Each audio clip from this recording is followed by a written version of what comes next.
Bom, vamos começar então, pessoal. Boa tarde a todos.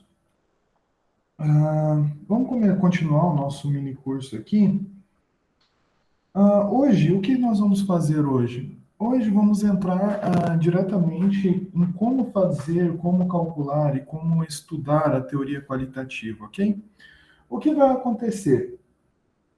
Hoje nós vamos estudar os sistemas lineares, certo? Para que amanhã a gente possa ter ferramentas para estudar os sistemas não lineares. Então, como é que vai se proceder o mini curso hoje? Então, hoje eu pretendo ver com vocês a teoria para sistemas lineares. Eu vou passar alguns exemplos e espero que vocês façam, por isso peguem caneta, uma lápis e uma folha aí, que vocês vão fazer uma atividadezinha hoje para identificar qualitativamente o que o sistema está dizendo para a gente. E, posteriormente, vamos ver uma aplicação física também, que eu gostaria que vocês estivessem fazendo também. Então, hoje é um dia que vocês vão começar a fazer bastante conta. Então, preparem aí o lápis e as canetas. Então, para continuar, então, vou estar compartilhando aqui a minha tela com vocês, para que a gente possa continuar de onde a gente havia parado, ok? Então, o que que acontece? Deixa eu voltar um pouquinho aqui. Então, no último momento, a gente tinha falado um pouquinho sobre o Maple, né? Sobre o software Maple e visto algumas aplicações, algumas coisas que nós podemos fazer nele. Hoje nós vamos trabalhar então com sistemas lineares homogêneos de primeira ordem. Por que trabalhar com sistema linear? O sistema linear, teoricamente, é o sistema mais simples que a gente pode ter. Inclusive, esses sistemas já têm soluções pré-estabelecidas. A gente já conhece as soluções de sistemas lineares. Porém, ele ajuda a gente a entender o que acontece qualitativamente com o sistema perto do seu ponto de equilíbrio, como a gente disse anteriormente no outro momento, no nosso primeiro momento. Então, a partir do sistema linear, a gente vai aprender como é que as órbitas, como é que as soluções estão se comportando perto de um ponto de equilíbrio, e esse conhecimento da gente dos sistemas lineares vai nos ajudar a entender como se comportam os sistemas não lineares, ou seja, como estudar qualitativamente os sistemas que não são lineares. Durante o processo que a gente estava fazendo o mini curso, a gente pensou na maneira mais simples possível de estar apresentando essas soluções, de estar apresentando esses conceitos. Existem outras maneiras de obter soluções de sistemas lineares homogêneos de primeira ordem. Em particular, nós podemos utilizar o conceito de exponencial de matriz. Porém, como existem muita gente que agora está começando na matemática vendo o minicurso, preferimos então tratar de uma maneira mais simples, porque, por exemplo, no caso de exponencial de matrizes, você precisa ter um conhecimento ali de polinômio de Taylor e um conhecimento um pouquinho ali da convergência de uma série. Então, preferimos fazer de uma maneira mais simples. Então, nós vamos falar um pouquinho de álgebra linear, bem simplesinho, para que a gente possa começar a entender esse comportamento qualitativo. Bom, então, sem mais delongas, né, vamos aos slides aqui.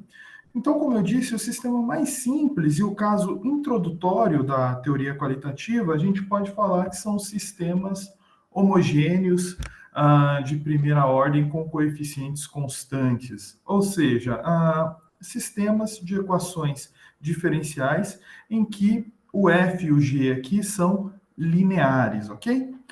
Bom, note que se eu tenho um sistema de acordo aqui com 6, eu consigo a escrever esse sistema na forma matricial, certo?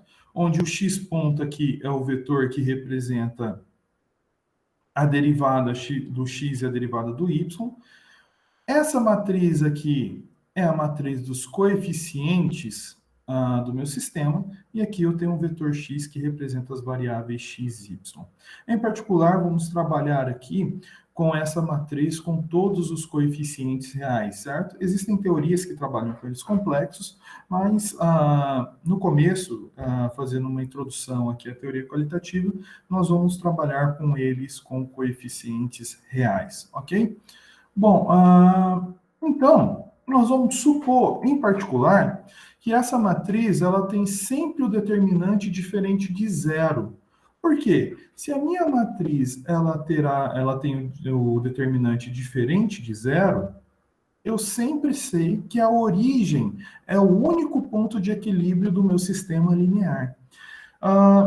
Isso vai ser muito útil para a gente, porque veremos a seguir que existem 5 pontos de equilíbrio para um sistema de equações lineares, né, nesse tipo de equações diferenciais lineares, desculpa, de acordo com a natureza dos autovalores da matriz A. Então, vai ter 5 tipos de pontos de equilíbrio, e a partir desses 5 tipos de pontos de equilíbrio, nós conseguimos estudar qualitativamente o meu sistema. Quando o determinante é igual a zero, nós não vamos ter um único ponto de equilíbrio. Geralmente, existem casos que têm retas, que são equilíbrios do meu sistema. Esse caso é um caso mais degenerado. Aqui nós estamos interessados em apenas um ponto de equilíbrio por sistema, que no caso aqui do nosso ponto de equilíbrio será sempre a origem. Posteriormente, amanhã, provavelmente, nós vamos ver que sistemas que são não lineares, eles podem ter mais de um ponto de equilíbrio. Tendo mais de um ponto de equilíbrio, nós temos que analisar cada ponto de equilíbrio do meu sistema. Bom, continuando, então, vamos falar um pouquinho de álgebra linear. Alguns ainda não viram álgebra linear, mas esse conceito de autovalores e autovetores vai ser trabalhado com vocês posteriormente, com certeza. Aqui é só uma introdução, só para a gente entender o que a gente vai calcular e o que a gente vai descobrir, né? Então, lembramos que um lambda real é um alto valor da minha matriz A, aqui eu estou considerando aquela matriz A que nós associamos ao sistema. Algumas vezes essa matriz A também é chamada de matriz companheira do meu sistema, ok? Então, lembramos que lambda é um alto valor da matriz A. Se existe um vetor não nulo, um vetor diferente do zero, zero, de tal forma que satisfaz essa identidade. A matriz vezes esse vetor é igual a lambda, que é esse real, vezes o próprio vetor. Nesse caso, nós chamamos o vetor de autovetor de A associado ao alto valor lambda, ok? Bom, em particular, para determinar os autovetores de uma matriz quadrada, né? Nós utilizamos a seguinte expressão: o determinante de A menos lambda. Aqui a minha matriz identidade de ordem 2 é sempre igual a zero, ok? Isso é equivalente a dizer que o polinômio, essa equação de segundo grau, o meu polinômio quadrático aqui é igual a zero, ou seja, é equivalente a dizer que o lambda são as raízes dessa equação aqui do segundo grau. Uma equação do segundo grau, todo mundo já sabe resolver lá do ensino médio. Onde os elementos dessa equação do segundo grau são o traço da minha matriz A e o determinante dessa matriz. Então, se eu quiser determinar os autovalores de uma matriz, basta eu resolver essa equação aqui do segundo grau. Em particular, esse polinômio aqui, lambda ao quadrado menos o traço da matriz A mais o determinante de a gente chama ele de polinômio característico da matriz A. Então, os autovalores são determinados através dessa equação e os autovetores são determinados através dessa expressão aqui. Porém, para a gente aqui, como é um curso introdutório de teoria qualitativa, vai nos interessar principalmente os autovalores, e principalmente essa expressão aqui, essa equação, ok? Bom, como eu disse, as soluções para sistemas homogêneos de primeira ordem, com termos homogêneos de primeira ordem, já são lineares de primeira ordem, já são conhecidas, né? Uma maneira que eles pensaram na época de fazer a solução desse sistema foi o seguinte: no caso unidimensional, ou seja, no caso da reta, o caso mais simples de equações diferenciais que a gente tem é esse caso aqui, no caso unidimensional, no caso quando estamos na reta. Nesse caso, nós temos uma solução dessa forma: φ de t igual a exponencial de a vezes o t x0. Perceba que esse a é o coeficiente real que aparece aqui com x, certo? Na minha equação diferencial. Então, eles pensaram da seguinte maneira: bom, se esse cara é uma solução para isso, se eu tiver uma equação do tipo x ponto igual a uma matriz A vezes x, eu posso eu posso descobrir uma solução do tipo φ igual a v, que v é um vetor, igual a e vezes um lambda t, ok? Onde esse v é um vetor e lambda é um número real qualquer. Então, eles pensaram, bom, se isso é solução no caso unidimensional, será que eu consigo generalizar uma solução dessa forma para o caso de matrizes? A resposta foi positiva. Nós podemos fazer isso sem problema. Ó, observe que a derivada dessa minha função φ aqui, no caso essa aqui, essa função φ, é a derivada da minha exponencial aqui. Eu uso uma regra de cadeia aqui para calcular essa derivada e chego nessa expressão. Substituindo então no sistema, nós vemos que a derivada de φ é igual a φ, se, somente se, isso acontece. Lambda v exponencial de lambda t é igual a minha matriz A, v exponencial de lambda t. Perceba, a exponencial ela nunca se anula. A exponencial é sempre positiva nesse caso. Então, eu posso aqui dividir ambos os termos pela exponencial de lambda t e obtenho essa expressão. Perceba, essa expressão aqui foi a expressão que nós acabamos de ver ali nas preliminares de autovalores e autovetores. Ou seja, φ de t igual a VE de lambda t é uma solução do meu sistema diferencial, do meu sistema homogêneo de equações diferenciais lineares, se somente se o lambda aqui que nós temos aqui na solução for um autovalor e V for um autovetor associado a esse lambda. Então, nós temos uma solução. Sempre que o lambda for um alto valor e o v for um alto vetor. Isso foi muito útil para eles, porque a partir daí eles conseguiram determinar pelo menos a solução dos sistemas lineares. De que forma? A matriz A, por ser uma matriz de ordem 2, ela vai ter no máximo dois autovalores. Eles podem ser iguais, podem ser diferentes ou podem ser complexos, ok?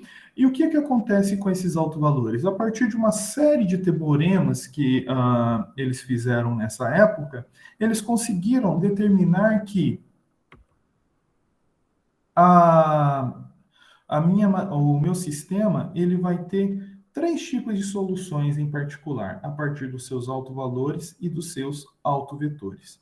A primeira delas é o seguinte: se os meus autovalores são reais e um é diferente do outro, então eu consigo escrever a minha solução geral desse sistema dessa forma, onde C1 e C2 são constantes reais e V1 e V2 são os autovalores associados a esses autovetores, lambda 1 e lambda 2.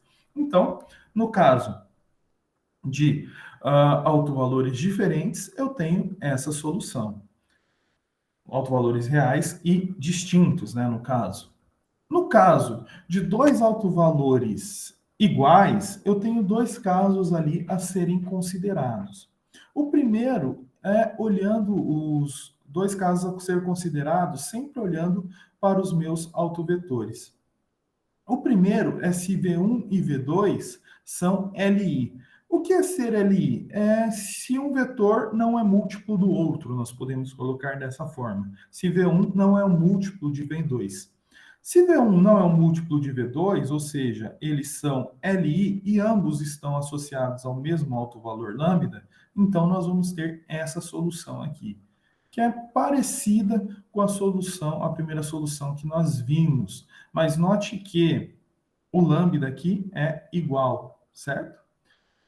O segundo caso é se V1 e V2 são LD, ou seja, se V1 é um múltiplo de V2, ou seja, se V1 é igual a um alfa V2, no caso. Neste caso, a solução do meu sistema linear de equações diferenciais, ele vai ser dado dessa forma aqui, ok? Perceba, ele parece com essa solução, a não ser pelo acréscimo aqui do meu P aqui na minha solução. Bom, o último caso, então, é se o lambda é complexo, né? Se ele é da forma A mais BI. O lambda tem duas, o lambda é igual às raízes da minha equação característica, as raízes do meu polinômio característico, eles são complexos conjugados. Nesse caso, a solução da minha equação, ela vai ser dada por essa expressão aqui, 10, exponencial de AT igual a C1 ômega W1 cosseno beta T mais C2 W2 seno BT, certo? Onde o A, perceba, o A é a parte real do meu alto valor e o B é a parte complexa desse alto valor, certo? E o W1 e o W2 aqui são, respectivamente, os autovetores, a parte real e a parte imaginária, que está associado aos autovetores V1 e V2, ok? Por fim, o que acontece? A partir dessas soluções, nós podemos analisar o comportamento do meu sistema perto de um ponto de equilíbrio, ok? E é isso que nós vamos fazer hoje. Não precisa, neste momento, na teoria qualitativa, nós não precisamos, é importante saber, mas não precisamos necessariamente lembrar de todas essas soluções. Vocês vão ver isso agora. Por quê? Bom, vamos analisar agora o comportamento do nosso retrato de fase. Vamos analisar, então, o comportamento das soluções perto do ponto de equilíbrio. O primeiro caso que eu quero trazer para vocês é o seguinte. Considere a solução geral 7 com lambda 1 e lambda 2 positivos, ou ambos negativos. Os dois sendo positivo ou os dois sendo negativos. Eu tenho essa solução aqui, ok? Segundo o que nós acabamos de conversar. Note que, olhando se lambda 1 e lambda 2 são ambos negativos, quando eu tomo o t aqui indo para infinito, se ambos são negativos, essa solução vai tender a zero, certo? Isso é uma questão de cálculo diferencial integral aí. Se você toma o t indo para infinito, ambos os termos aqui da minha solução, eles vão para zero. Nesse caso, o retrato de fase do meu sistema vai ser esse cara aqui. A gente fala que ele é um nó assintoticamente estável. Por que estável? Todas as soluções, conforme o tempo vai aumentando, todas as soluções, elas vão tendendo para o mesmo ponto, para o ponto de equilíbrio, que é aqui o 0, 0. Note que o Maple, eu fiz esse desenho no Maple, as soluções estão vindo lá de infinito, ó, estão tendendo aqui todas a zero. as setas indicam para onde as soluções estão indo. Então, nesse caso, onde lambda 1 e lambda 2 são ambos reais, ambos negativos, eu tenho um nó assintoticamente estável. No caso aqui, esse retrato de fase é o retrato de fase desse sistema aqui. Bom, e no caso de ambos serem positivos? Então, temos que as soluções, conforme o t cresce, as soluções elas tendem ao infinito. Elas tendem a se afastar do ponto de equilíbrio, certo? Porque a exponencial ela vai crescer muito e muito rápido. Então, as soluções tendem a se afastar do ponto de equilíbrio, tendem a ir para infinito. Então, nesse caso, nós temos um nó instável. Então, percebam, as soluções aqui, estudando qualitativamente o meu sistema, as soluções, o retrato de fase, necessariamente vai depender dos valores de lambda. Daqui a pouco nós vamos ver um exemplo que ele vai depender também do autovetor, certo? Associado a esse lambda. Bom, no terceiro caso aqui, então, do meu ponto de equilíbrio, vamos considerar lambda 1 maior que zero e lambda 2 menor que zero, ou vice-versa, certo? Nesse caso, nós temos o seguinte retrato de fase, que é o ponto de Sela. Nós dizemos que ele é um ponto de Sela. Perceba que conforme aqui as soluções vão chegando perto do meu ponto de equilíbrio, que é o zero, zero, elas vão tendendo a infinito, certo? Isso nós chamamos de tendendo a infinito ou a menos infinito. Isso nós dizemos que é um ponto de Sela. Outro caso que nós vimos agora, então, de solução que nós tínhamos, era quando eu tinha dois autovalores iguais.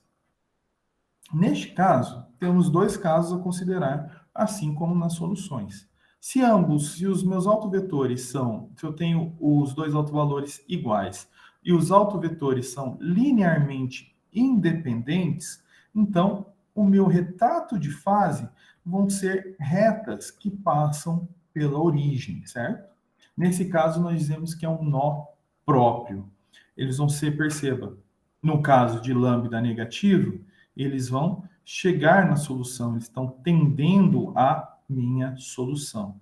Isso é no caso de os autovetores associados aos autovalores serem linearmente independentes, certo? Então, nesse caso, nós temos um nó próprio e ele é assintoticamente estável. Se o lambda for negativo, as soluções estão chegando próximo ao meu ponto de equilíbrio, e ele vai ser assintoticamente instável se o lambda for maior que zero, ou seja, eles se afastam do meu ponto de equilíbrio conforme o tempo aumenta. Então, isso é no primeiro caso, onde os autovalores são iguais, se os meus autovetores são linearmente independentes. E se eu só tenho um autovetor linearmente independente, ou seja, eu tenho dois autovetores e esses autovetores são LD. Nesse caso, as curvas soluções, o meu retrato de fase, ele vai ser curvas que tendem a assintoticamente, elas vão ser curvas tangentes a meu autovetor, certo? Meu único autovetor LI. Neste caso, nós temos o seguinte retrato de fase. Percebam, as soluções elas estão vindo todas tangentes aqui ao meu autovetor, que no caso ele deve estar aqui. Então elas vão vindo todas tangentes ao meu autovetor, chegando aqui no meu ponto de equilíbrio. Nesse caso, o meu ponto de equilíbrio, a gente chama ele de nó impróprio. Então toma cuidado, tem o nó próprio, que é quando eu tenho dois autovetores LI, e o meu nó impróprio, quando eu só tenho um autovetor LI. Ou, se você preferir em outras palavras, os meus dois autovetores são LD. Ele vai ser um nó impróprio, assintoticamente estável se o lambda for menor que zero, e se o lambda for maior que zero, ele é assintoticamente instável, ou seja, as soluções vão saindo do meu ponto de equilíbrio. Bom, por fim, olhando para as soluções que nós acabamos de definir, nós temos o caso onde lambda é complexo. Aqui eu também tenho dois casos a considerar. Se o A e o B forem diferentes de zero, ou seja, se a parte real e a parte imaginária do meu alto valor forem ambas diferentes de zero. Nesse caso, as soluções tendem ou se afastam em formas de espirais, de acordo com o sinal do meu A. Neste caso, nós dizemos que nós temos um foco. O meu ponto de equilíbrio é um foco, certo? Ele vai ser negativo. Se o A for negativo, se a parte real do meu alto valor for negativa, nós vamos ter um foco estável. Perceba que as soluções vão chegando para o meu ponto de equilíbrio, todas espiralando. Por isso que a gente fala que é um foco ou uma espiral. Elas vão espiralando para o meu ponto de equilíbrio. Ou um foco, instável, se o A for positivo. Nesse caso, eles vão saindo do meu ponto de equilíbrio, as soluções estão saindo do meu ponto de equilíbrio, espiralando, certo? Então, nós dizemos que é um foco instável. Por fim, o último caso é se a minha parte real for igual a zero e a minha parte imaginária for diferente de zero. Então, quando os autovalores são imaginários puros, nós chamamos o ponto de equilíbrio de um centro, certo? E as soluções são definidas como círculos, certo? Perto do equilíbrio. No caso, se B for negativo, perceba, eu vou ter centros aqui, certo? O que é um centro? É um círculo, ok? Se o B for negativo, ele vai espiralar, ele vai rodar em sentido horário, correto? E se o B for positivo, em sentido anti-horário. Perceba, essa solução do centro, ela só existe porque o meu a parte real do meu alto valor é zero. Como eu não tenho a exponencial ali para puxar a minha solução para zero ou tirar a minha solução de zero, as soluções tendem a ficar estáveis, tendem a ficar em um círculo. Tudo bem, pessoal? Então, nós podemos dizer então que nós temos aqui todos os retratos de fase, todas as possibilidades de estudar um retrato de fase de sistemas lineares. Então, recapitulando, todas as possibilidades de um sistema linear, ok? Então, recapitulando, nós podemos ter um nó, ok? Quando dois autovalores são negativos ou ambos são positivos, ok? Nós podemos ter um nó. Nós podemos ter aqui uma cela, quando um autovalor é positivo e o outro é negativo. Nós podemos ter, quando os dois autovalores são iguais, um nó próprio, se os autovetores são linearmente independentes. Obviamente, assintoticamente estável e assintoticamente instável de acordo com o sinal deste alto valor, em ambos os casos. Um alto valor, se eu tenho um alto valor independente, nós podemos ter, então, um nó impróprio, certo? Estável ou instável novamente. E, por fim, se eu tiver autovalores complexos, nós vamos ter focos ou vamos ter centros, se a parte real dos meus autovalores são zero. Então, aí nós pegamos e já identificamos os 5 tipos de pontos de equilíbrio que nós podemos ter. Então, são nós, são celas, nós próprios ou nós impróprios, podemos ter ali focos ou podemos ter centros. Ok. Então, perceba, dependendo do meu alto valor, dependendo da configuração do alto valor que eu encontrar, se ele é real, se ele é complexo, se ele é igual, se tem um positivo, um negativo, eu já consigo dizer como vai ser o meu retrato de fase e, consequentemente, eu consigo estudar qualitativamente o meu sistema de equações diferenciais linear. Bom, nós podemos resumir toda essa conversa aqui em um seguinte teorema. Perceba, para determinar os meus autovalores, eu vou precisar, para determinar os meus autovalores, desculpa, eu vou necessariamente precisar determinar as equações, a solução, as raízes do meu polinômio característico. Então, para determinar as raízes do meu polinômio característico, nós podemos usar o seguinte teorema, que ele já resume todos esses retratos de fase a partir dos seus autovalores. Então, é o seguinte, considere o delta aqui sendo o determinante da minha matriz A, da minha matriz companheira, tal igual ao traço dessa matriz, e o sistema linear aqui, o sistema de equações diferenciais dessa forma. Então, vamos considerar o polinômio característico dessa matriz, lambda ao quadrado menos o traço de A menos lambda, mais o determinante de A, igual a lambda ao quadrado menos o tal aqui, que é o traço de A, mais o delta. Então, nós temos 4 casos aqui a considerar. Se o determinante da minha matriz for menor que zero, então eu já posso concluir que a minha origem é uma cela, ou seja, que o meu ponto de equilíbrio é uma cela. Se o meu determinante for maior que zero, e essa expressão aqui, que é o discriminante da equação do segundo grau, for maior que zero, então a origem é um nó estável, é um nó estável se o traço for menor que zero e instável se o traço for maior que zero. O terceiro caso, se o determinante da matriz for maior que zero e a expressão do discriminante for menor que zero, com o traço diferente de zero, então a origem é um foco, estável se o traço é menor e instável se o traço é maior.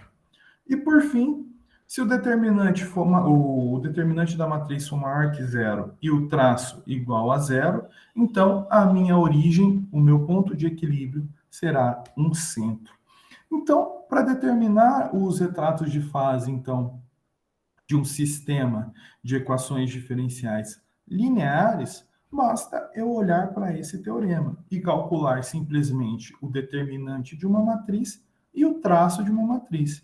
E olhar aqui as 4 opções que o teorema me dá. A partir dessas 4 opções e calculando o determinante da matriz e o traço da matriz, eu consigo dizer exatamente, sem utilizar o computador ou usar o Maple, eu consigo dizer exatamente qual é o comportamento do meu sistema linear perto do ponto de equilíbrio, ou seja, qual é o comportamento qualitativo do meu sistema de equações diferenciais.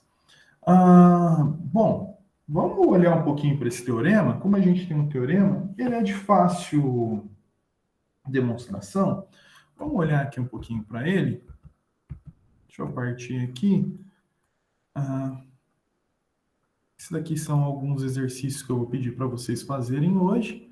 Mas vamos olhar um pouquinho para esse teorema, então, aqui. Vamos tentar fazer a demonstração dele aqui rapidinho. Vamos ver se vocês concordam comigo.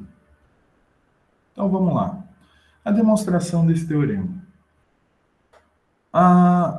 Note que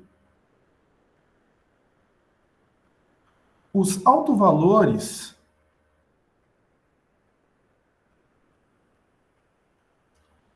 da matriz A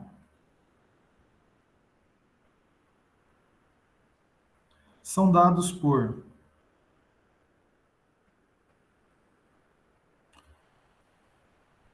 nós podemos, como nós temos o polinômio característico sendo uma equação do segundo grau, nós podemos aqui dizer que os autovalores da minha matriz são dados pela fórmula de Bhaskara, certo? Sobre 2. Lembrando aqui, vamos fazer um adendo, que para determinar os meus autovalores, eu preciso necessariamente resolver essa equação aqui do segundo grau.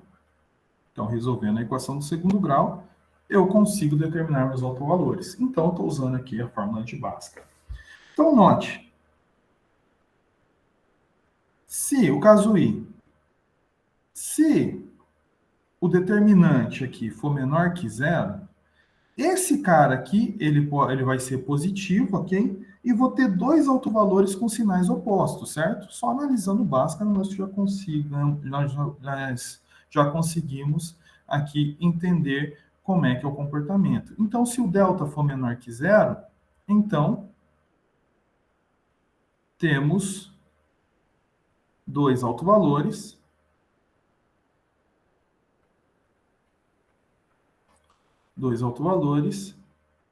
reais com sinais opostos. Isso, pelo que nós vimos lá, é a definição de Sela, ok? Se nós temos o determinante aqui maior que zero e o traço ao quadrado menos 4 vezes o determinante também maior que zero, então nós vamos ter dois casos aqui, certo, a considerar. Os autovalores, eles vão ser reais, certo? Então,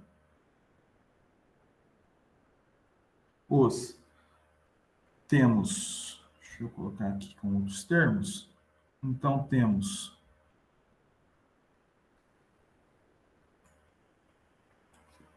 dois autovalores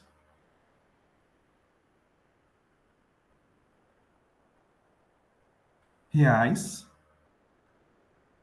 com o mesmo sinal, de mesmos sinais.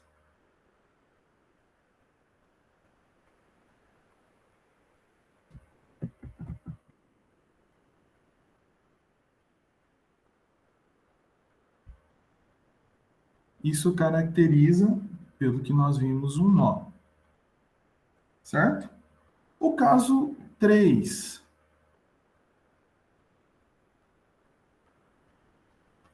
O caso 3 que nós temos aqui. Se o determinante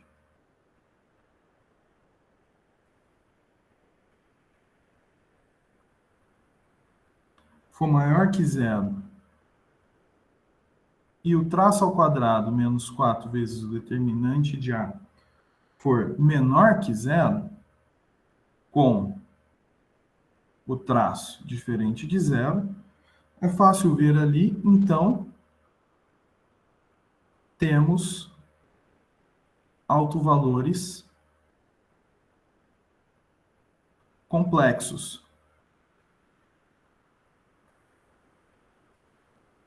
conjugados da forma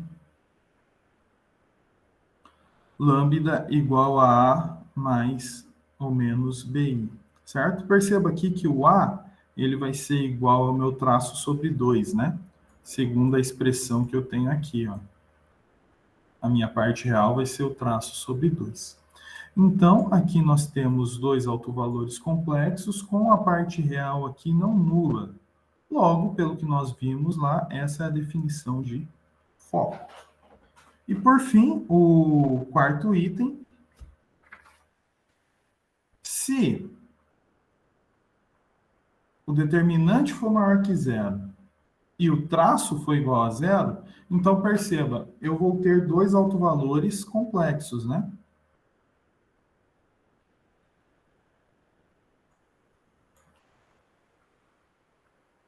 Dois autovalores complexos. Da forma lambda igual a mais ou menos BI. Ou melhor, dois autovalores imaginários puros, certo?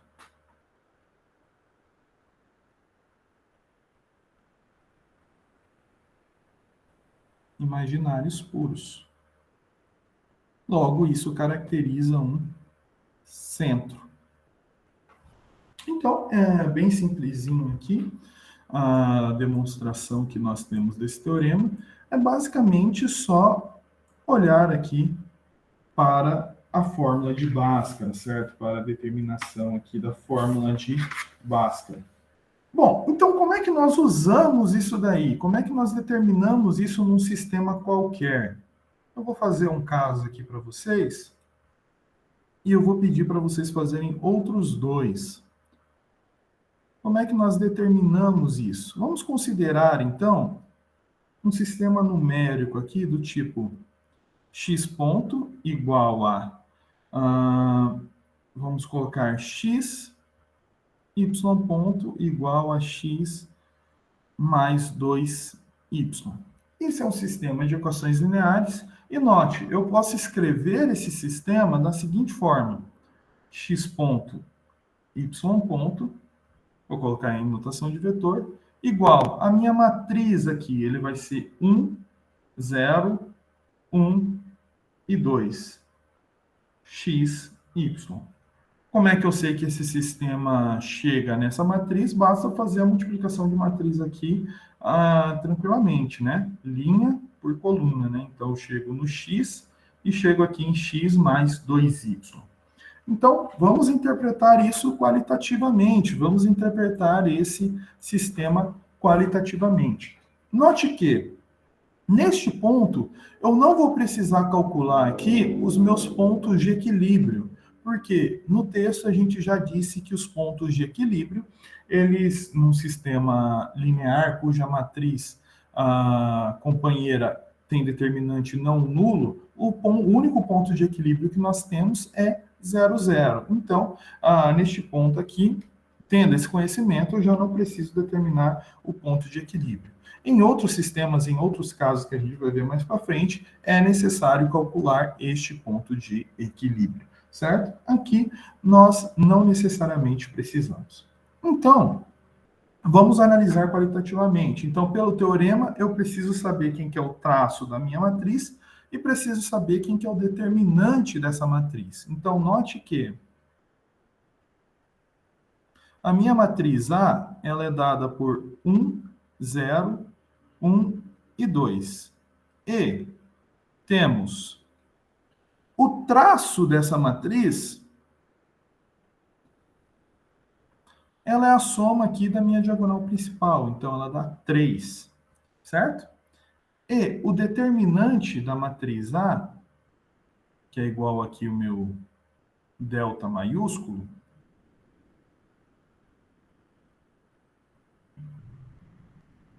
ele vai ser quem? 2 vezes 2, 2. Aqui vai dar 0, então vai ficar 2. Logo, nós temos o seguinte caso. Temos o delta maior que 0 e o determinante, o traço maior que 0 e o determinante também maior que 0. Então, olhando para o nosso teorema aqui, o caso, aqui está faltando essa parte aqui. Então, nós temos o traço maior que 0 e o determinante maior que 0. E ainda,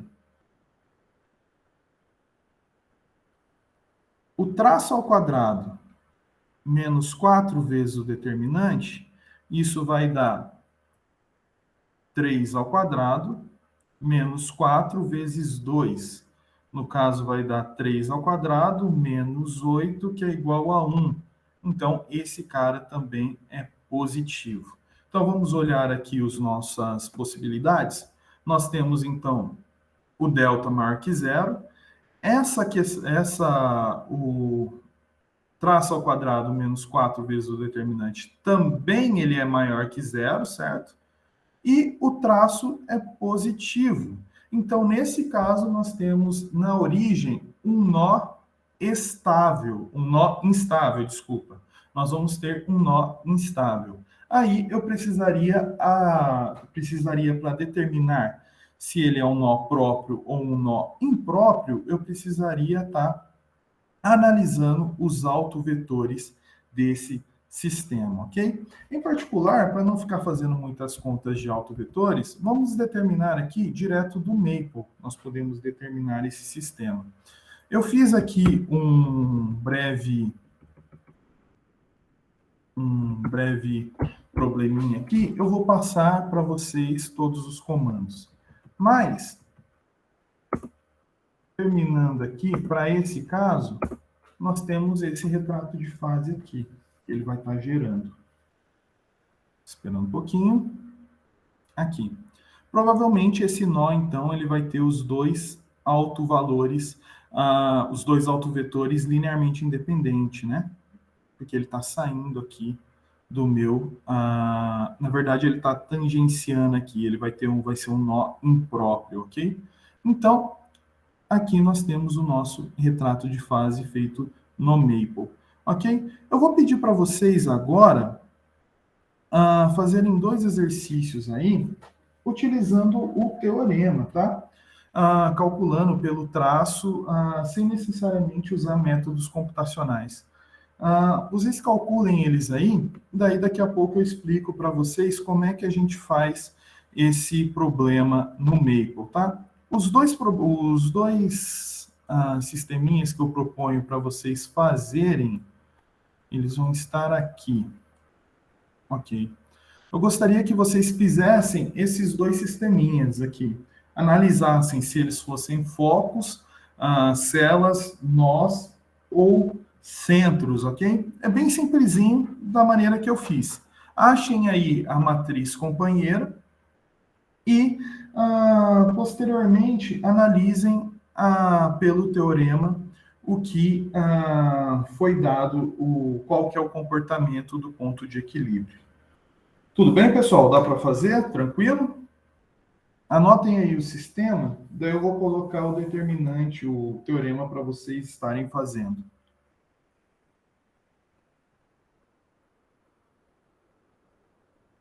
Dá uns 10 minutinhos para vocês, 5 minutinhos para vocês fazerem, ok?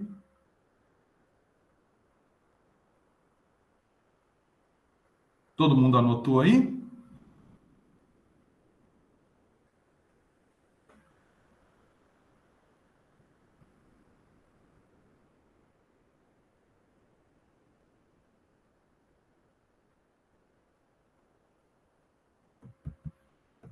Todo mundo já anotou aí, pessoal?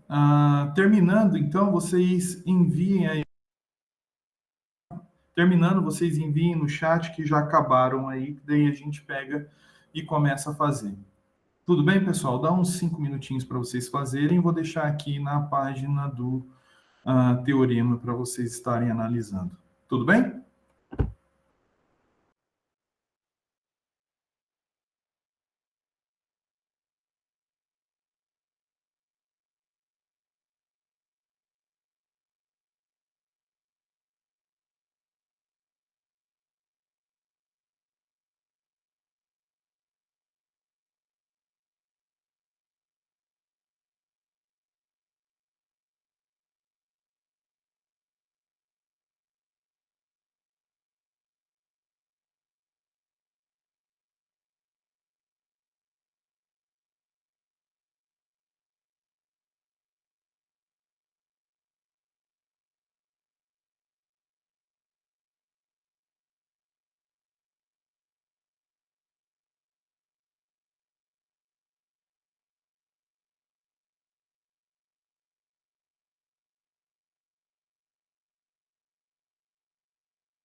E aí, pessoal, conseguiram fazer?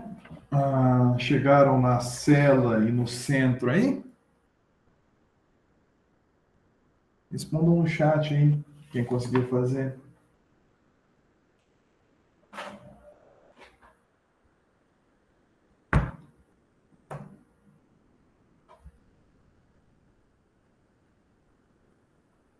Não, pessoal, ninguém conseguiu?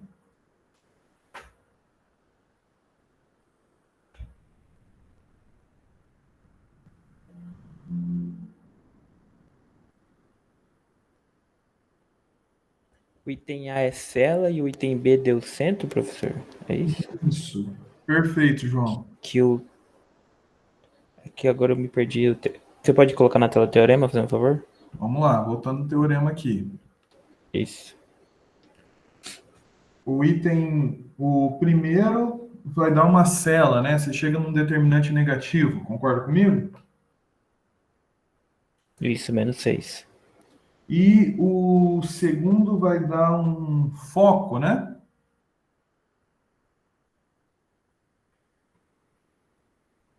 Você Isso. chega no determinante positivo, porém, o traço ao quadrado, menos 4 vezes o determinante, vai dar menos 3. Vai dar negativo, concorda ou não?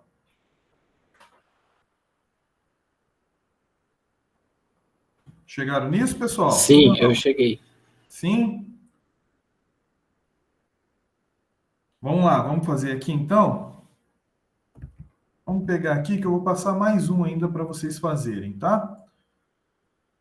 Bom, vamos fazer o caso do item A aqui. Vamos pegar aqui então.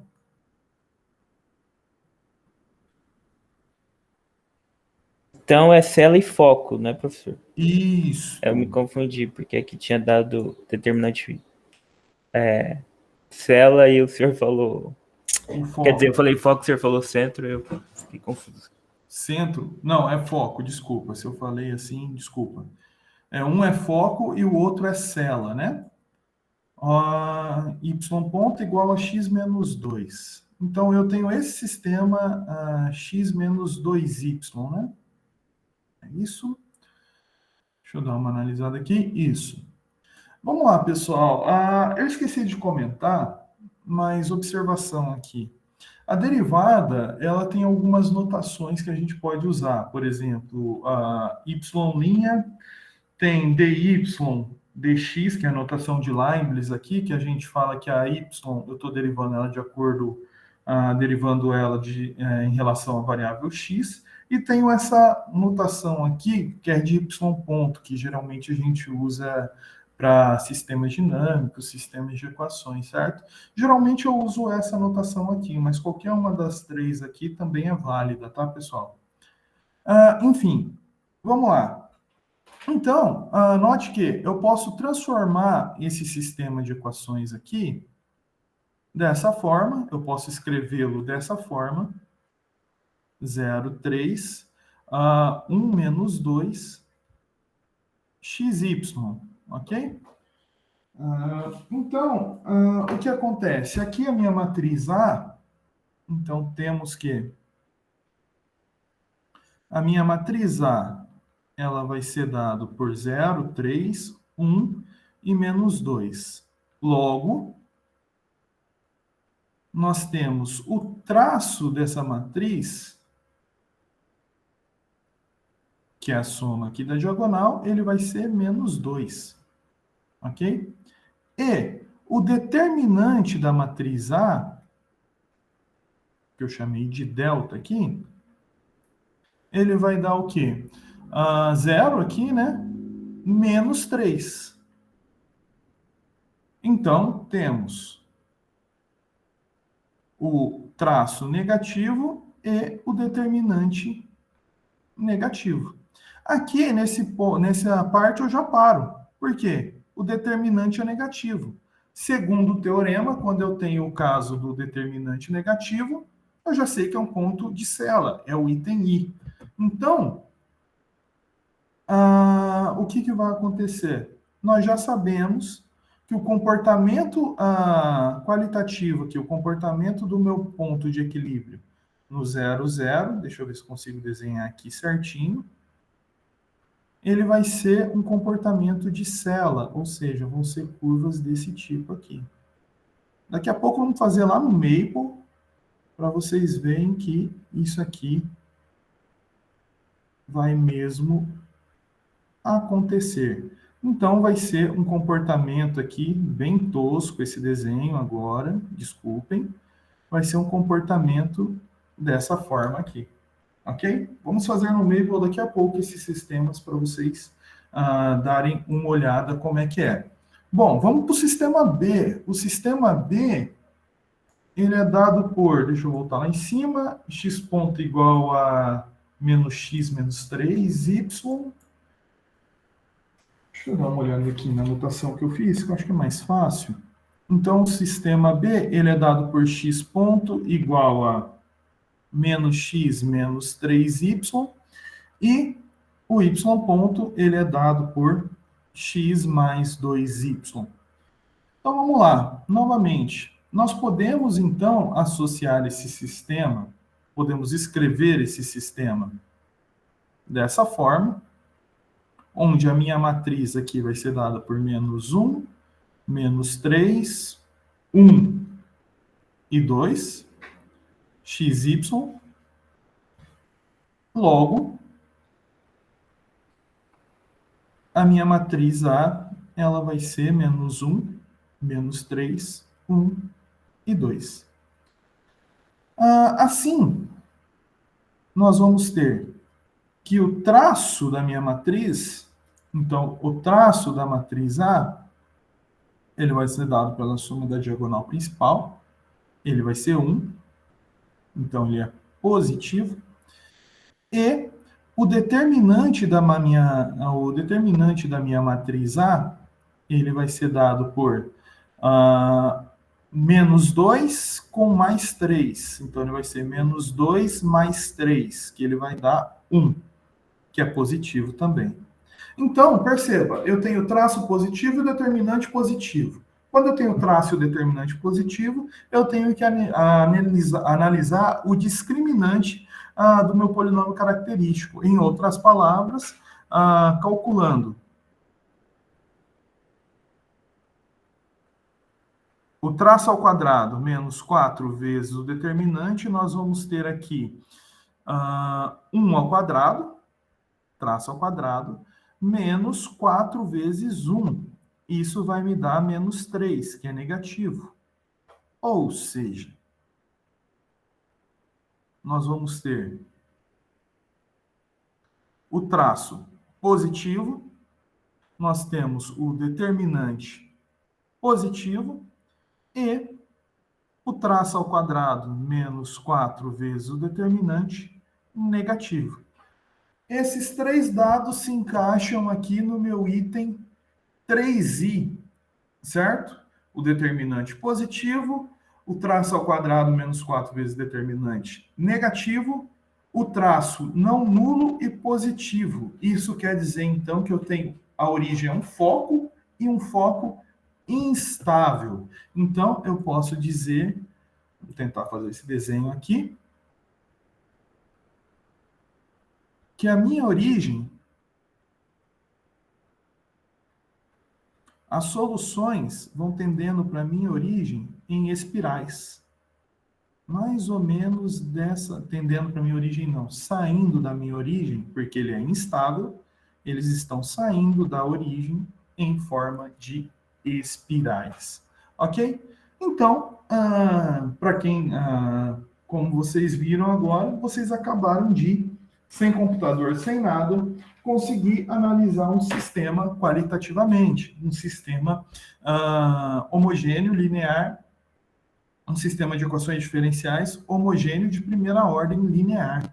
Então, vocês acabaram aí de analisar dois sistemas qualitativamente. Os sistemas, obviamente, como eu disse no começo, os mais simples. Aí existe uma gama de problemas aí muito mais complexos que esses. Vamos analisar o Maple agora. Bom, Como vocês já viram, eu já fiz aqui um breve compilado aqui de como fazer um retrato de fase. Mas, basicamente, vamos começar aqui pelo princípio. Novamente, eu sempre coloco restart no Maple para ele não acumular dados anteriores quando eu rodo a minha folha de trabalho. Para fazer gráficos, para fazer retratos de fase, nós usamos esse pacote aqui, with the tool, certo? Ou seja, com equações, com ferramentas de equações diferenciais, esse pacote quer dizer. Se eu der um enter aqui com ele, você veja, ele tem várias fórmulas, vários comandos que vocês podem estar utilizando para resolver equações diferenciais. Em particular, a gente vai usar esse cara aqui, Phase Portrait, que é o retrato de fase em inglês, certo? Então, vamos estar utilizando ele para que a gente possa escrever um retrato de fase. Ó, percebam aqui, do lado dele tem o nome de quem? De Poincaré, ok? Vamos lá, vamos tentar fazer. Geralmente eu coloco 2 pontos para ele não ficar na tela todos esses comandos. Isso a gente usa sistematicamente. Bom, esquece inicialmente essas ICs, vamos olhar para o comando Phase Portrait. Qual que é a configuração, basicamente, desse comando? Inicialmente, nós vamos colocar aqui o sistema. Acredito que dê para ver onde eu estou escrevendo aqui embaixo. Inicialmente, a gente coloca o sistema. Perceba, o sistema é formado por uma derivada. Então, para indicar essa derivada, nós colocamos o comando que a gente viu anteriormente. Diff, que significa a derivada. Aqui eu vou colocar x, entre parênteses t, para indicar que x é uma função de t, e t do lado para indicar que eu quero a derivada dessa função que depende de t, a derivada dela em t. Então, coloquei aqui o primeiro ponto, diff de xt em t. Vamos olhar aqui para o nosso primeiro sistema. O nosso primeiro sistema, se vocês observarem, ele é 3 vezes y, né? Só que y é uma função aqui que depende do meu tempo, né? Então, eu coloco ela sempre y de t.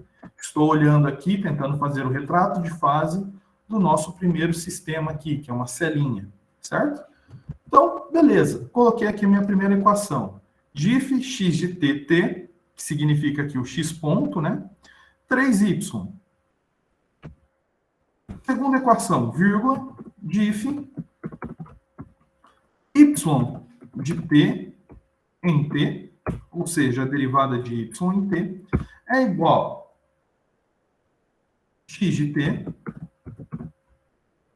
menos 2 vezes y de t.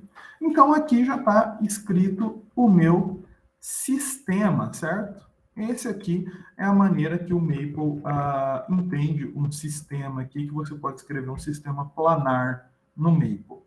Escrito o seu sistema, você tem que dizer quem são as variáveis que estão no seu sistema, que estão sendo derivadas, no caso. No caso nosso aqui é xt e yt. São as duas variáveis do sistema aí, as duas funções que eu estou derivando, certo? Posteriormente, nós colocamos o tempo, porque como a derivada é uma função que evolui com o tempo, nós temos que indicar para o Maple de que tempo a que tempo nós queremos que ele mostre o retrato de fase para a gente. Então, vamos colocar aqui o padrão aqui de menos 30, 2 pontinhos até 30. Esses 2 pontinhos indicam que eu quero que o tempo vá de menos 30 até o 30 positivo. Então, ele vai andar aí, basicamente, um tempo de 60, certo? Uma unidade de tempo de 60. Posteriormente, eu coloco as ICs. O que são as ICs? São as condições iniciais.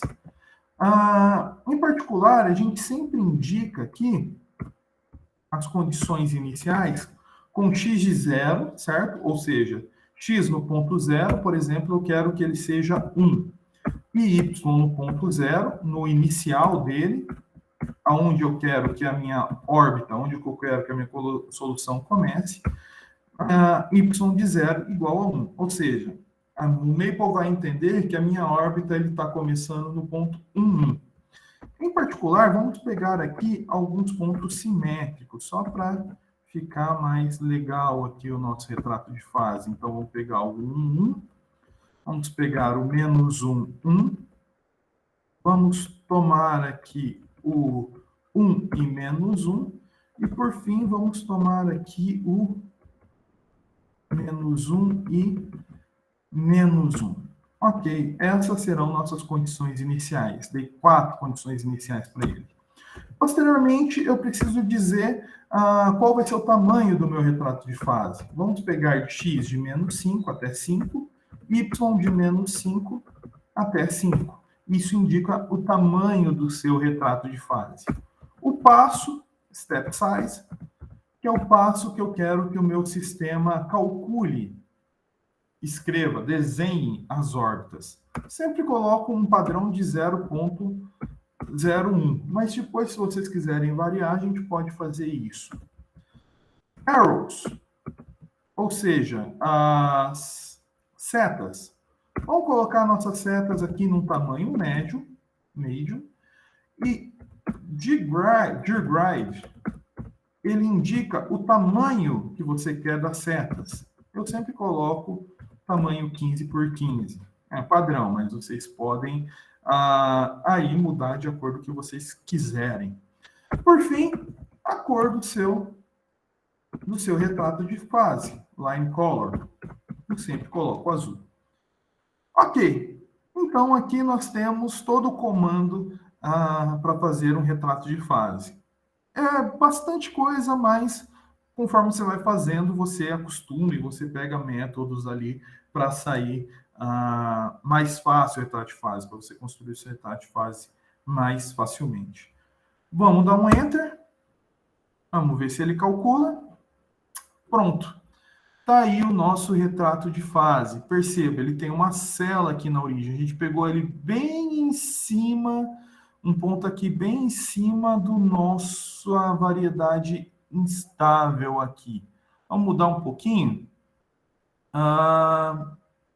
Vamos pegar aqui um menos 2 como posição inicial, só para dar uma mudada aqui. Menos 2, 1. Acho que é esse cara aqui que também está dando errado. Vamos lá. Lá, ele já aparece mais com uma célula. Perceba, as minhas soluções estão vindo aqui, estão indo para esse lado, estão vindo aqui, estão indo para esse lado. Mas por que a solução retrato de fase aparece torto? Ele não aparece retinho, como você fez lá lá nos outros slides. Isso acontece porque nós não estamos calculando aqui os autovetores. Os autovetores, eles têm uma fundamental importância na hora de você colocar a solução final do seu retrato de fase. Na verdade, calculando os autovalores apenas, nós sabemos o tipo de ponto de equilíbrio que ele é. Calculando os autovetores, nós dizemos o jeito que ele está no retrato de fase. Isso acontece por causa de uma conjugação topológica, uma conjugação que nós fazemos na solução, através das matrizes geradas pelos autovetores. Como esse não é um intuito do curso, é um curso mais de introdução, eu queria mais trazer para vocês aqui somente a parte que nós temos de construção de gráficos e identificar quais são os pontos de equilíbrio. Isso, essa parte de soluções, da conjugação, de encontrar uma solução semelhante, já seria mais um segundo curso de equações diferenciais. Deixa eu ver se eu só consigo consertar uma órbita aqui. Vamos pegar essa órbita positiva, acho que agora com o Y, vamos pegar aqui ele no menos 4 e o x igual a 2. Acho que agora vai ficar... Não fez a cela. Deixa eu dar uma olhada. Deixa eu ver qual que é o ponto aqui que está dando... Acho que é esse ponto aqui. X igual a 1. Acho que é isso. Vou colocar x igual a 3. Agora sumiu o outro do outro lado, mas ele veio para cá. Ok. Colocando aqui mais um. Só para ter uma ideia. Vamos colocar aqui no y menos 4 e no x... Menos 4 não. Vou colocar y igual a 1. Menos 1 e o x igual a menos 3. Agora acho que aparece a célula. Olha lá. As soluções vêm para cá e tendem para cá. Estão perto do ponto de equilíbrio aqui. Eu poderia tomar uma cara um pouquinho mais para cá. Mas aqui já dá para entender que é uma célula. Que ele vem para cá, ele está vindo aqui, ó, e se afastando do ponto de equilíbrio. Está vindo lá de infinito e se afastando e assim por diante. Aqui a gente já tem uma célula. Bom, vamos tentar o foco, fazer aqui rapidinho, só para desencargo de consciência.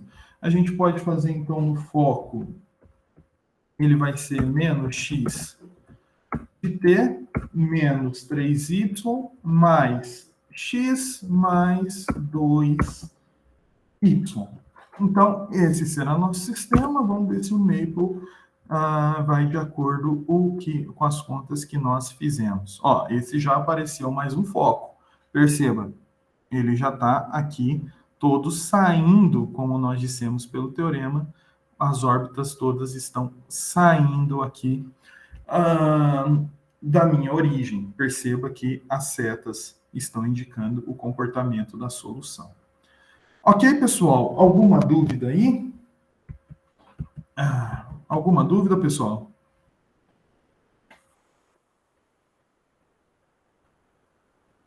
É o seguinte, eu ia passar mais um exemplo para vocês, porém, já é 5h20, eu vou deixar para amanhã.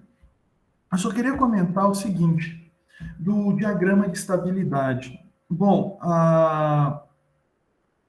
como nós estamos trabalhando com um polinômio característico, que é uma equação do segundo grau, nós podemos escrever um seguinte diagrama de estabilidade que nos diz exatamente o que acontece de acordo com o discriminante dessa equação do segundo grau. Perceba, aqui eu tenho uma parábola, que é, no caso, uma vez que os autovalores são dados pelo meu polinômio característico, que é uma equação do segundo grau. Então, nós temos o seguinte: quando o traço menos quando o traço ao quadrado menos 4 vezes o determinante é positivo, nós temos uma célula aqui, uma célula estável, e quando ele está desse lado, nós temos uma célula instável. Por quê? Perceba, aqui nessa linha eu tenho traço, né? Segundo o nosso teorema, se o traço é positivo, o nó é instável, o nó é instável, e se o traço é negativo, o nó é instável.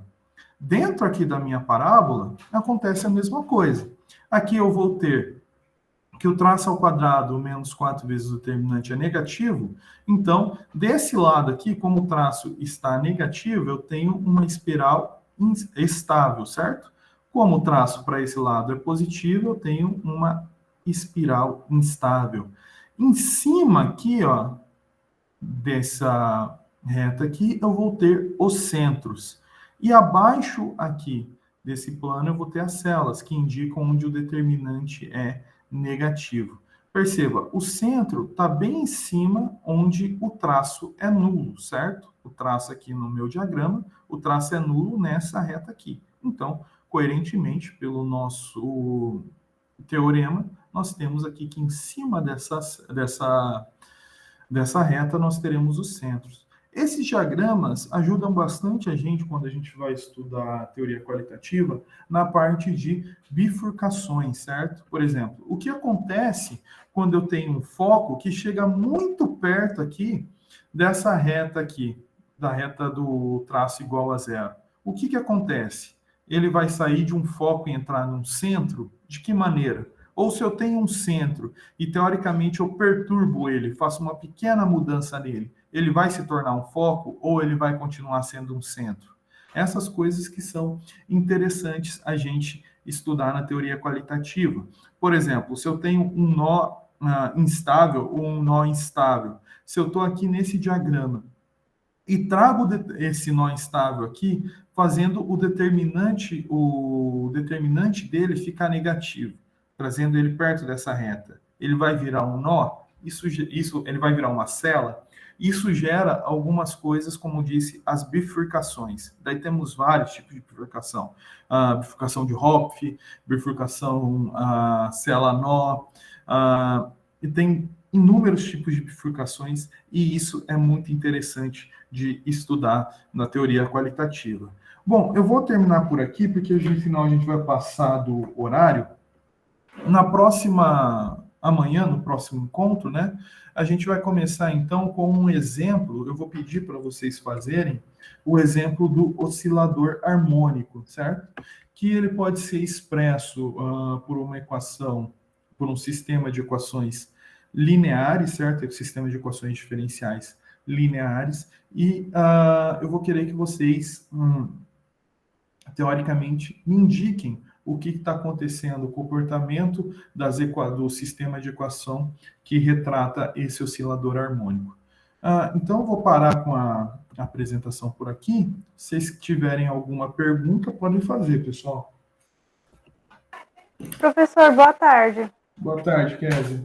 Eu fiquei com dúvida no exemplo B.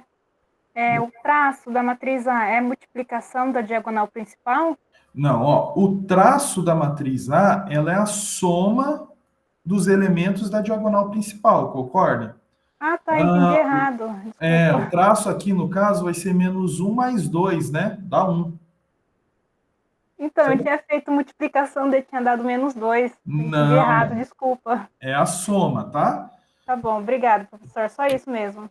Ok. Pessoal, vocês têm mais dúvidas aí? Querem perguntar?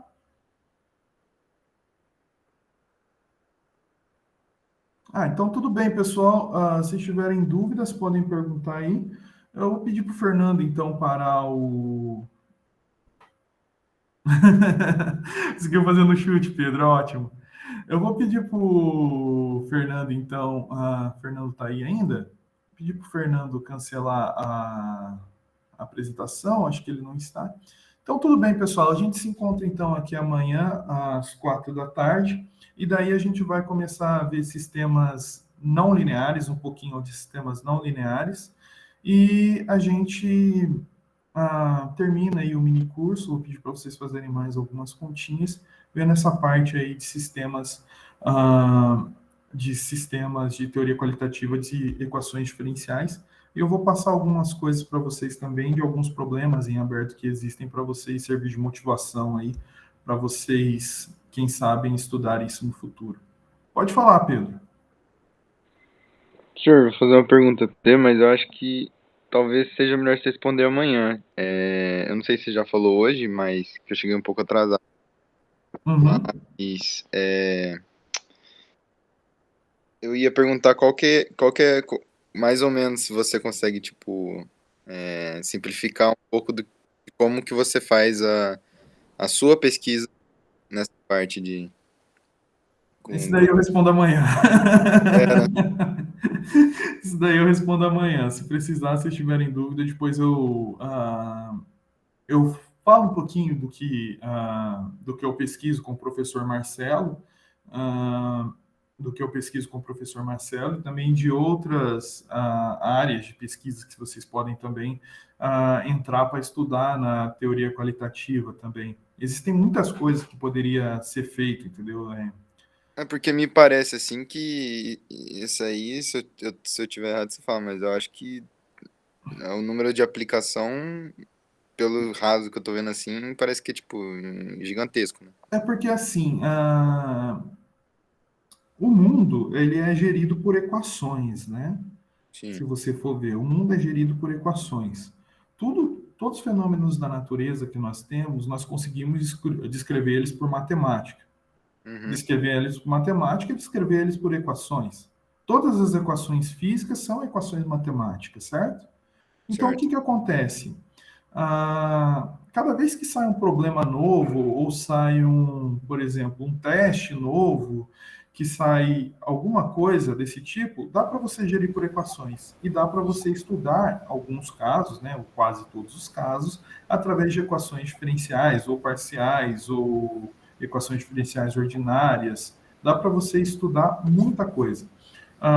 Por exemplo, Ô, Rafael, pode falar, posso só Matheus. fazer propaganda da minha apresentação de amanhã?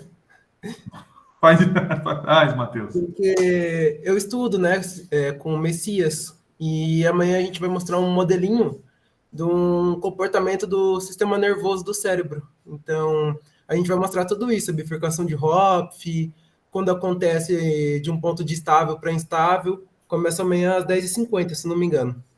É a parte da Marluce, né? A Marluce que estudou o cérebro, foi o câncer no cérebro, se eu não me engano. Esse eu peguei, foi o modelo de Hodgkin, como que é o nome? Nagumo. Isso, tem, por exemplo, o Marcelo, ele tem vários orientandos deles que estudam problemas aplicados. Em particular, tem uma tese, tem até na biblioteca, se vocês tiverem curiosidade, tem a tese da Marlucy. A Marlucy, ela foi a minha contemporânea de graduação. E ela estudou com o Marcelo uma parte de câncer, se eu não me engano. Tem a Marlucy, a Patrícia e o Verri, que estudaram sistemas aplicados assim à saúde. Então tem uma parte lá que ela estuda o câncer, como o câncer age na pessoa, e ela descreve todos os retratos de fase, estudando o câncer, quando o câncer está chegando num estado terminal, quando o câncer está sendo curado, está sendo estável, coisa do tipo, através de equações diferenciais, entendeu? Então, foi um trabalho bem legal que o Marcelo fez com a Marlucy. A tese dela pode ser até um pouco complexo, mas é interessante você ver a aplicação de como você pode tratar um problema como câncer, por exemplo, com equações diferenciais. Dentre outros problemas, como a gente disse na primeira aula, tem de ecologia, predador-presa, tem vários problemas desse tipo. Tem problemas, por exemplo, de elétrica, tem vários tipos de problemas de elétrica que dá para ser modelados por equações diferenciais. Por exemplo, vendo de um outro âmbito também que pode ser visto como equações diferenciais, num âmbito mais discreto que o pessoal estuda, a equação de Navier-Stokes. Nós estudamos, o nosso grupo estuda mais no âmbito qualitativo, no âmbito das equações diferenciais, bifurcações, teoria do caos, essas coisas. Mas também existe o caso mais discreto, que pode ser estudado. Em particular, eu posso dizer assim, que existe muita coisa ainda a ser estudada, existe muitos problemas a serem estudados, muito problema ainda que está em aberto, que dá para fazer coisa, entendeu? Porém, tem que estudar. O porém é que tem que estudar. E é muito interessante. Se vocês forem ver aqui, a gente só está falando uma introduçãozinha, vê que a gente nem falou dos autovalores, a gente só pegou isso, dos autovetores, aliás, desculpa. A gente só falou dos autovalores, como identificar um ponto de equilíbrio e tal. Mas existe uma teoria imensa ainda que a gente não vai abordar no curso, como integral primeira, como o Matheus disse, bifurcações, estabilidade. Tem uma gama imensa ainda de coisas para se estudar que ainda faz parte dessa teoria e que pode ser aplicado em vários âmbitos aí da natureza e vários âmbitos da vida cotidiana do pessoal. O curso de EDO nosso, o conteúdo é grande e o tempo é pequeno, teoricamente, porque tem várias aplicações que dá para a gente ver até no curso de EDO, acho que o Matheus fez EDO comigo, tem várias aplicações que a gente já consegue fazer no curso de EDO, mas tem outras ainda, tem uma gama de aplicações ainda que dá para a gente fazer e dá para a gente estudar. E, assim, eu sou suspeito para falar, mas é uma área, assim, bem interessante, bem legal. Depois, caso vocês queiram, no final da aula que vem, eu explico um pouquinho do que eu estudo com o professor Marcelo para dar uma dica aí para vocês. Beleza? Beleza, professor, legal. Ok? Mais dúvidas, pessoal? Então, a gente se encontra amanhã, já são 5h30. Qualquer coisa aí, entre em contato, tá? Até amanhã, então, às 4h. Até mais, pessoal.